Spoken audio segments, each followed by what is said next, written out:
This is the Tenderloin district in San Francisco. It's a neighborhood of extremes. Amid the shadow of luxury high-rises, tents line the streets. Each block tells a story of despair. There's open-air drug use, makeshift shelters, and communities struggling to survive. And these are all the homeless encampments scattered throughout the city, visible from the avenues of downtown to its quiet suburbs.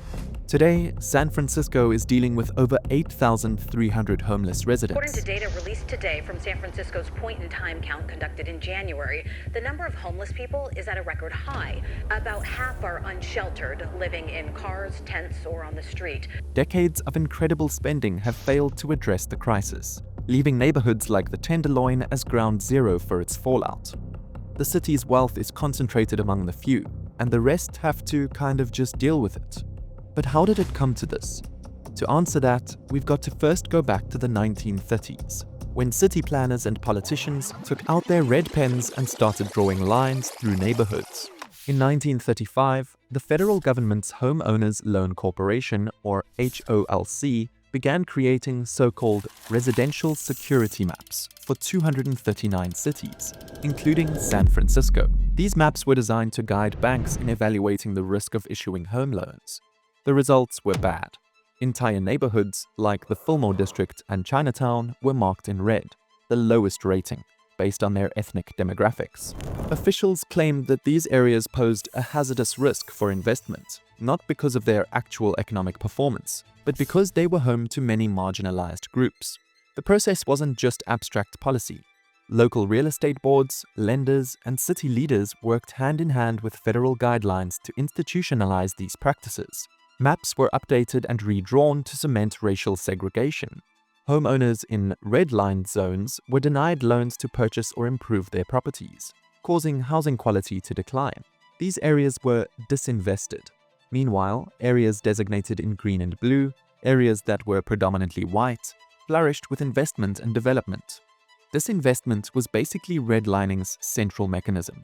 When lenders withdrew support from neighborhoods marked in red, they effectively cut off the economic lifeline for these communities. Mortgage loans for home purchases or renovations dried up, leaving buildings to fall into disrepair. The whole thing was compounded by policies that discouraged investment and incentivized abandonment. You see, local financial institutions, seeking to minimize risk, imposed prohibitive terms on loans or simply refused to engage in these areas altogether. Federal housing authorities echoed these practices, labeling such neighborhoods as economically unsound, which meant loans backed by the Federal Housing Administration, or FHA, were out of reach for most residents. Over time, what followed was a cascade of decay. Property values plummeted, landlords abandoned buildings rather than maintain them, and infrastructure crumbled. Streets once lined with homes and small businesses became havens for crime, unemployment, and eventual homelessness. By the time these neighborhoods were deemed irreparable, it was too late to reverse the damage. These same neighborhoods, decades later, would see some of the highest rates of homelessness, as they became hotspots for urban renewal projects that displaced long-term residents. In the 1950s, the federal government tried out something completely new. Emboldened by the promise of psychiatric medicine to regulate serious mental illness, they began pushing for the closure of restrictive, expensive, large-scale institutions. With respect to mental illness, our chief aim is to get people out of state custodial institutions and back into their communities and homes without hardship or danger. Psychiatric hospitals were coming to an end, and their patients were promised something better: community-based care that would support them, and support them with dignity. The move was called deinstitutionalization. It enjoyed broad public support, as it was supposed to be a progressive solution to the problems of inhumane conditions many patients endured in warehouse-like mental hospitals. You don't want to just throw people into so-called insane asylums and let them rot in isolation, right? Better to have treatment centers and support in the real world. But in San Francisco, it became very clear very quickly that the promises were hollow. State hospitals started discharging patients en masse, but the local facilities meant to catch them, funded under President Kennedy's Community Health Act of 1963, were never built. Instead, budget cuts under California governors like Ronald Reagan gutted the programs that were supposed to replace institutional care while accelerating the closure of the psychiatric hospitals. What followed was a steady stream of vulnerable people discharged into the void, without homes or families or support systems to guide them. By the late 1970s, the fallout was visible all over the streets of San Francisco. Former patients roamed downtown neighborhoods, untreated and abandoned. Without mental health services to turn to, many cycled into addiction, poverty, and eventual homelessness. Police became de facto mental health workers, not by design but by necessity. Jails filled up with people suffering psychiatric breakdowns. When they were released, they often had nowhere to go but the streets. And then often substances entered the picture, and crime, and then prison again, and then back to the streets. It was a vicious cycle. And then along came an earthquake.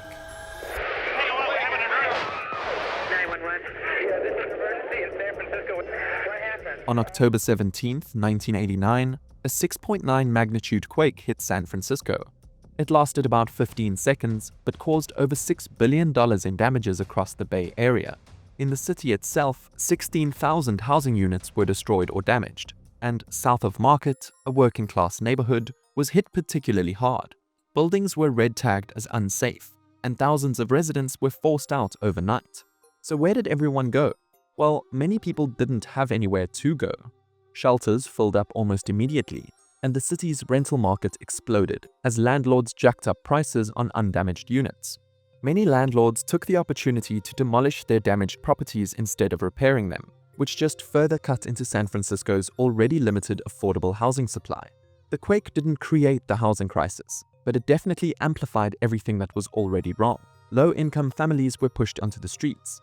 Wealthier areas recovered quickly with private investment. The disaster turned the housing inequality of the city into a full-blown emergency.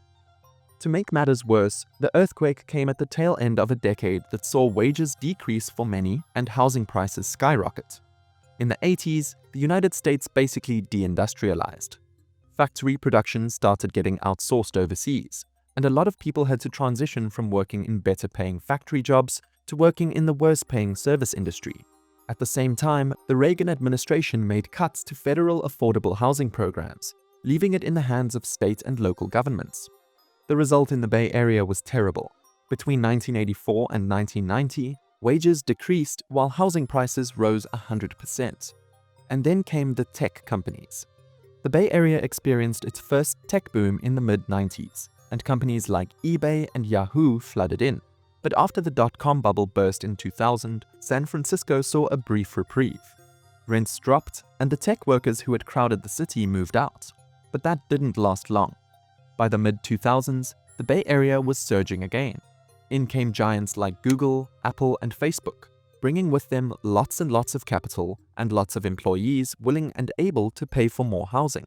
Today, San Francisco's GDP is more than $650 billion, making it one of the wealthiest cities in the world.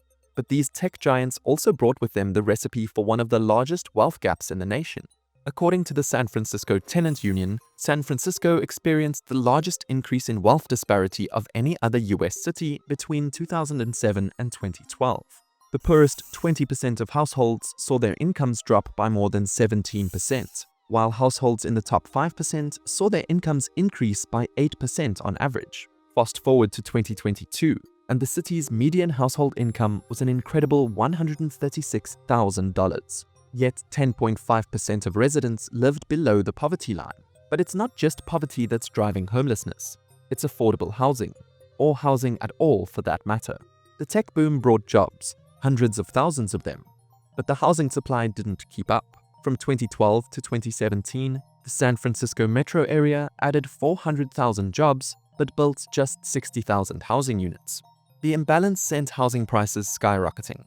A two-bedroom apartment in the Mission District that went for $1,900 a month in 2011 jumped to $3,500 a year later, and now averages closer to $5,000. One of the main factors behind the lack of new housing is zoning regulations. 70% of residential land in San Francisco is reserved for single-family homes or duplexes, effectively outlawing apartment buildings in most neighborhoods. This isn't accidental. Decades of planning have catered to preserving the character of wealthier districts, like Pacific Heights and No Valley, leaving denser, multifamily housing confined to lower-income areas like the Mission District or south of Market.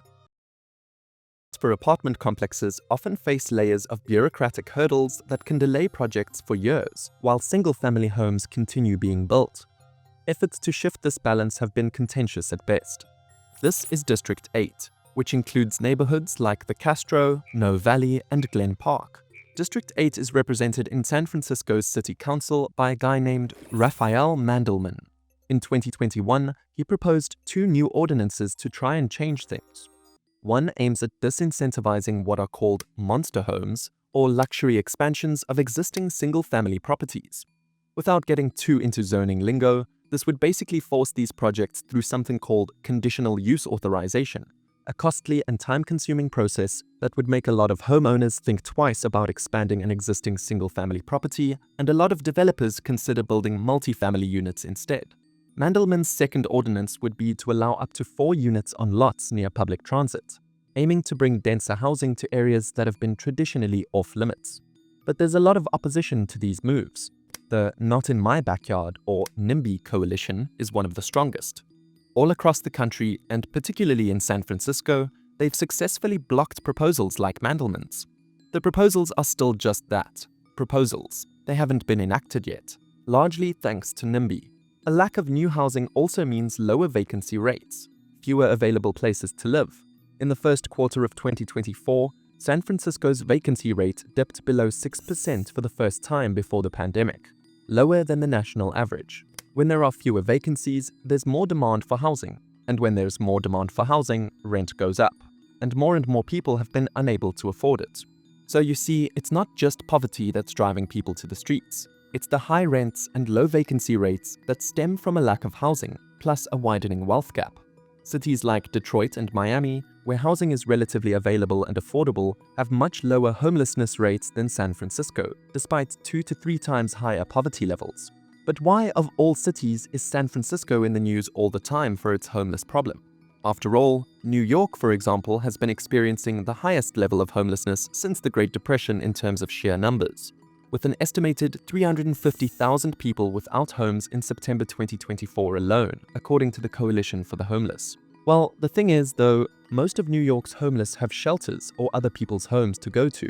Of those 350,000 homeless in NYC in September, around 134,000 slept in shelters, and another 200,000 temporarily doubled up in the homes of others, leaving around 16,000 people to fend for themselves on the streets, a particularly dangerous situation given New York's freezing winters. San Francisco, on the other hand, doesn't have the shelter infrastructure that New York has. Some would say that this is because San Francisco has a milder climate than NYC, and so there's less of a risk of freezing on the streets. But it goes deeper than that. San Francisco's lack of shelter infrastructure is a reflection of competing political priorities, and a city that has, for a long time, struggled to define its approach to homelessness. Unlike New York City, which enforces a right to shelter law, guaranteeing a bed for anyone who needs one, San Francisco's policies are more fragmented. The city shelters only 36% of its homeless population, around 2,400 people, compared to New York's 60,000 shelter beds that serve over 90% of its homeless residents. The shortfall isn't for lack of demand. San Francisco shelters consistently operate at full capacity, and there can be waitlists of over 1,000 people. The reasons for this are complex. Part of it lies in the city's budget. San Francisco spends $672 million annually on homelessness, a per capita figure that far surpasses New York's. Yet much of this funding goes toward longer-term supportive housing and services, leaving emergency shelters underdeveloped. Critics argue that this focus reflects a housing-first philosophy that prioritizes permanent solutions, but in practice, it leaves many unhoused residents without immediate options. And as we'll see later, the permanent solutions haven't worked out too well either. Blame also falls on bureaucracy and local resistance. Shelter expansions are often met with community opposition, like NIMBY, as wealthier neighborhoods resist hosting facilities for the homeless. Zoning restrictions, like I mentioned before, slow approval processes, and skyrocketing construction costs make shelter development a logistical nightmare. New York State's mandate overrides such resistance, forcing localities to comply, but San Francisco has no such mechanism, leaving policy decisions fractured across city departments and political factions. As a result of all this, more homeless per capita are out on the streets of San Francisco, and they're right there where everyone can see. The city's dense, compact layout doesn't leave much room for encampments to spread. There aren't as many bridges and freeway underpasses like in NYC or LA, so instead, encampments have popped up in areas like this one. This is District 6, and this is the Tenderloin, which has become one of the most notorious neighborhoods in the country for its homeless encampments and drug use. It's also very close to where tech companies like X and Uber have set up headquarters. So these tent-lined streets cut right through the heart of the city's economic engine. Startup workers pass makeshift shelters on their way to glistening office towers. And there's this collision of wealth and destitution that's come to define San Francisco's urban landscape. What's more, they're there chronically. If we look at the 2024 point-in-time count, where the US government requires every city to get a head count and understanding every 2 years of the homeless situation on a given day, chronic homelessness surged by 11% from 2022 to 2024, with nearly 3,000 individuals enduring prolonged instability, meaning they've either been homeless for more than a year or have been on the streets 4 times in 3 years. Despite city programs helping over 7,500 people exit homelessness in just 2 years, the scale of the issue dwarfs these efforts. For every person housed, 3 more fall into homelessness. So what can be done? It's clear that simply throwing money at the problem is not working. In the fiscal year 2022 to 2023, the city spent $1.1 billion combating homelessness. Yet in that same year, chronic homelessness increased by 11%. So first, let's look at what has been done and why it hasn't been working. San Francisco's history of addressing homelessness has been a series of high-profile initiatives that often faltered under their own weight. Mayor Dianne Feinstein's approach to homelessness during her tenure in the 1980s reflected a belief that the crisis was temporary. Her administration relied heavily on short-term solutions like funding emergency church shelters and temporary stays in private hotels. In one notorious incident, the city repurposed the city's old public transit buses, called minibuses, as makeshift shelters. There was almost no oversight though, and the buses were vandalized and eventually removed altogether, leaving the homeless with even fewer options. The approach fell apart as homelessness increased, exposing the inadequacy of treating it as a transient issue. By focusing on stopgap measures without addressing systematic problems like housing affordability, Feinstein's policies set a precedent of quick fixes that failed to curb the growing crisis. Then came Art Agnos. Agnos's tenure as mayor from 1998 to 92 marked a shift toward more ambitious promises, though the results were mixed. His Beyond Shelter strategy tried to create comprehensive centers that provided health and counseling services, but his term is more remembered for Camp Agnos, a homeless encampment in Civic Center Plaza. Agnos initially allowed the camp to remain where it was, but public pressure forced him to dismantle it. He also hastily and without much of a plan opened a bunch of shelters following the Loma Prieta earthquake I mentioned earlier. But these shelters quickly became overcrowded and were poorly managed. By the end of his term, Agnos faced a whole wave of criticism for failing to balance compassion with infrastructure, leaving his successor to adopt a harder line approach. That successor was Frank Jordan. In the 1990s, Jordan's Matrix program sought to clean up public spaces by deploying police to issue mass citations to homeless individuals for minor infractions like loitering or public sleeping. Within 6 months, 6,000 citations were issued, leaving many unable to pay and funneling them into the criminal justice system. The program faced criticism for criminalizing poverty without addressing its root causes, ultimately losing public support after a backlash against its decidedly brutal tactics. When Willie Brown became mayor in 1996, he initially ended Matrix, but continued aggressive enforcement, including militarized sweeps of encampments in Golden Gate Park involving helicopters and infrared cameras. This approach displaced homeless individuals without sustainable alternatives. It's part of a phenomenon known as broken windows policing, the idea that a broken window can signal neglect and encourage more serious crime, creating a downward spiral in community safety if small issues aren't addressed promptly. The problem is, though, that it doesn't solve the underlying issue of who or what broke the window in the first place. Homelessness essentially became criminalized, and it's a classic case of treating a symptom rather than a cause. In the early 2000s, Gavin Newsom, then a member of San Francisco's City Council, introduced Care Not Cash, which slashed cash welfare payments to $59 per month, redirecting funds toward housing and services instead. While some 1,200 people were housed, critics pointed to substandard single-room occupancy units and exclusionary eligibility requirements, leaving many without viable options. Other programs like Homeward Bound have been similarly controversial. This program provides bus tickets for homeless individuals to send them to live elsewhere, theoretically with friends or family. The program claims to have assisted nearly 11,000 people since its inception in 2005. While the average cost per participant is relatively low at $180 per person, a 2017 study revealed that nearly half of those counted as successfully moved out of homelessness were simply relocated out of San Francisco. The program has been called Greyhound therapy by critics. More recently, court-ordered treatment programs like care courts and coerced mental health interventions sparked controversy for emphasizing judicial oversight over expanding houses or services. These efforts often fail to address the chronic underfunding of mental health care and shelter capacity, reinforcing cycles of displacement and destabilization rather than providing long-term solutions. Some of what's going on now seems to be more of the same. San Francisco's war on the homeless has evolved into quite a polarizing chapter in the city's history. The policies revolve around quality of life infractions, targeting behaviors like sleeping in public, loitering, or overnight parking. These laws disproportionately impact the homeless, criminalizing acts that would be legal on private property. With the San Francisco Police Department issuing an average of 3,000 citations annually, the enforcement cost reached $20.6 million in 2015 alone.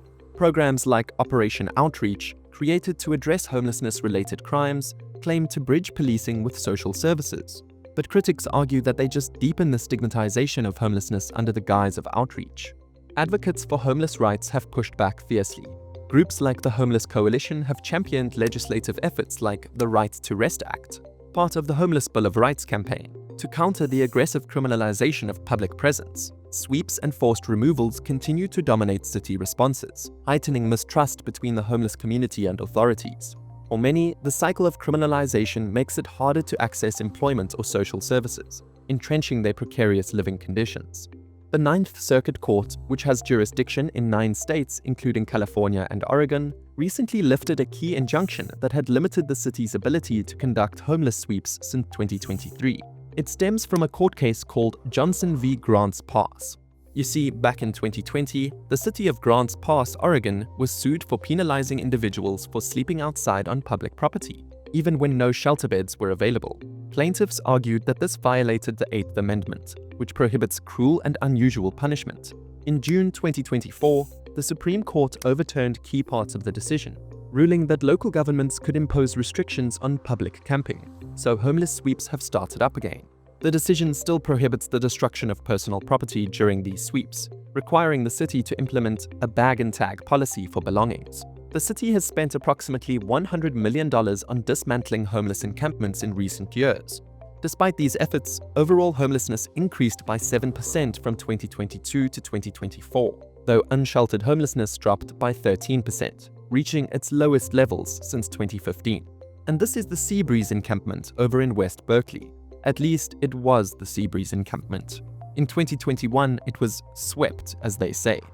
Officials gave those living here 10 minutes to gather their things and get out before trucks came in and scrapped everything, and they fenced it off.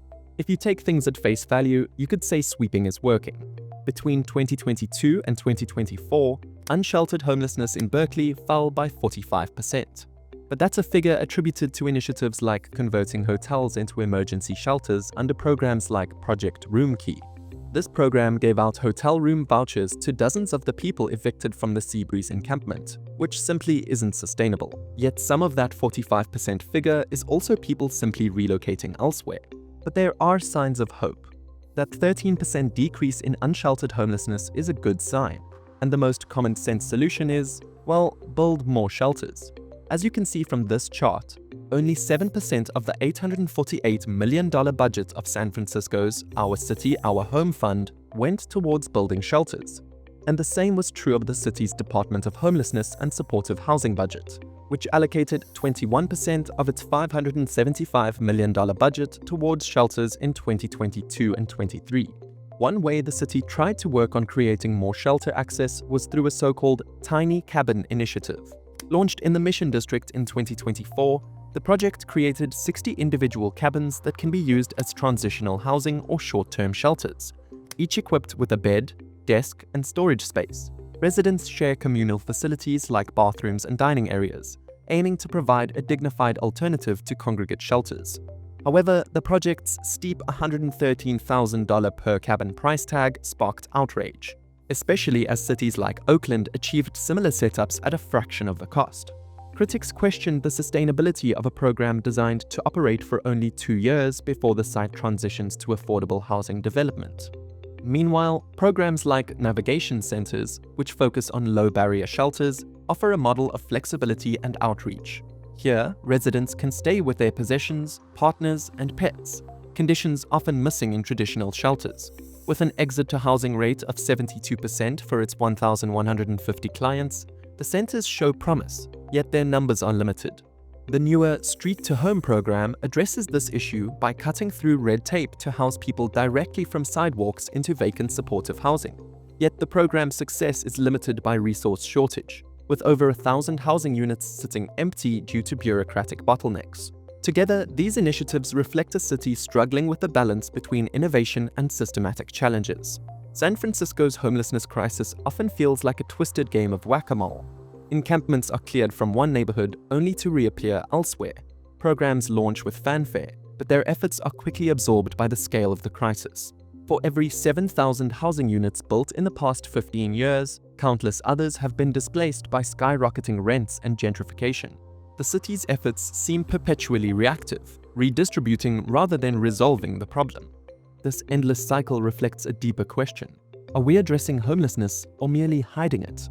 At its heart, the struggle raises fundamental questions about the nature of modern urban life. Is homelessness an inevitable byproduct of capitalism, where the pursuit of wealth generates extreme inequality? Does San Francisco's gold rush ethos, built on the ideals of rugged individualism and boundless opportunity, inherently clash with the collective responsibility needed to address systematic poverty? These aren't questions with simple answers, but the city's future may depend on how it reconciles its legacy with its reality. Thank you for watching.